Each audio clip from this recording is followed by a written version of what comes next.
Assalamualaikum warahmatullahi wabarakatuh. Salam sejahtera untuk kita semua. Saya Nancy Gracelia Karolomang, NIR 180238, Prodi D3 Kebidanan Stikes Muhammadiyah Manado. Baiklah, di sini saya akan menjelaskan tentang siklus menstruasi pada wanita. Siklus menstruasi pada wanita.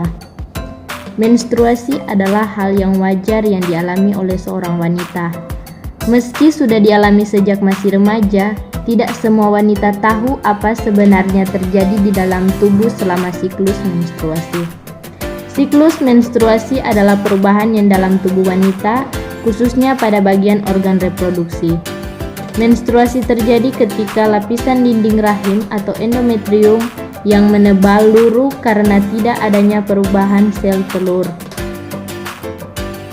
Siklus menstruasi pada wanita berbeda-beda, bisa terjadi antara 23 sampai 35 hari. Namun rata-rata siklus menstruasi adalah 28 hari. Hormon-hormon yang mempengaruhi fase-fase dalam siklus menstruasi. Yang pertama yaitu estrogen. Sangat berperan di dalam tubuh terutama pada ovulasi dalam siklus reproduksi wanita. Yang kedua yaitu progesteron. Hormon ini bekerja sama dengan estrogen guna menjaga siklus reproduksi dan kehamilan. Sama dengan estrogen, progesteron juga diproduksi di ovarium dan berperan dalam penebalan dinding rahim. Yang ketiga yaitu hormon pelepas gonadotropin atau gonadotropin releasing hormone GnRH. Diproduksi oleh otak. Hormon ini membantu memberikan rangsangan pada tubuh untuk menghasilkan hormon perangsang folikel dan hormon pelutein. Yang keempat yaitu hormon pelutein atau luteinizing hormone LH. Sel telur dan proses ovulasi dihasilkan oleh ovarium berkat rangsangan dari hormon ini.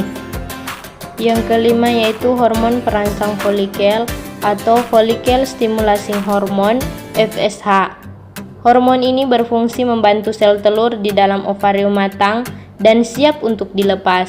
Hormon ini diproduksi di kelenjar pituitari pada bagian bawah otak. Fase-fase dalam siklus menstruasi. Fase pertama yaitu menstruasi. Fase dalam siklus menstruasi yang pertama biasanya terjadi selama 3-7 hari. Pada masa ini lapisan dinding rahim luruh menjadi darah menstruasi.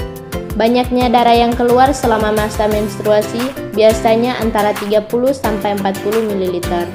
Pada setiap siklus, luruhnya lapisan dinding rahim ini juga disebabkan oleh penurunan kadar estrogen dan progesteron. Selama masa menstruasi ini, hormon estrogen dan progesteron Anda akan berada pada tingkatan yang rendah.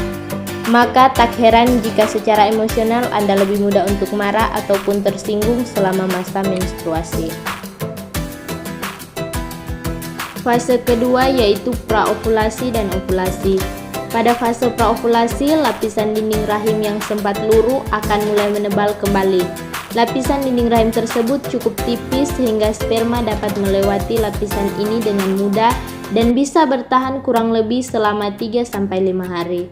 Proses penebalan rahim dipicu oleh peningkatan hormon. Mungkin Anda sempat berpikir bahwa ovulasi selalu terjadi pada hari ke-14 setelah siklus pertama.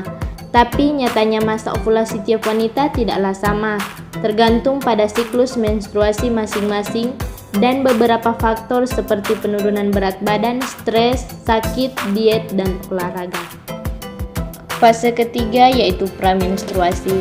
Pada fase ini lapisan dinding rahim makin menebal. Hal ini dikarenakan folikel yang telah pecah dan mengeluarkan sel telur membentuk korpus luteum.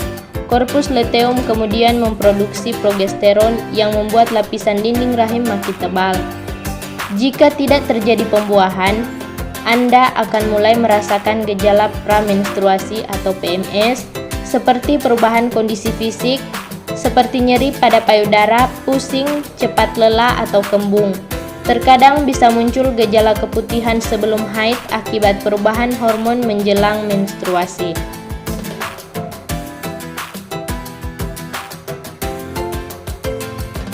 Itulah tadi sedikit penjelasan tentang siklus menstruasi pada wanita. Lebih dan kurangnya saya mohon maaf. Waalaikumsalam warahmatullahi wabarakatuh. Shalom dan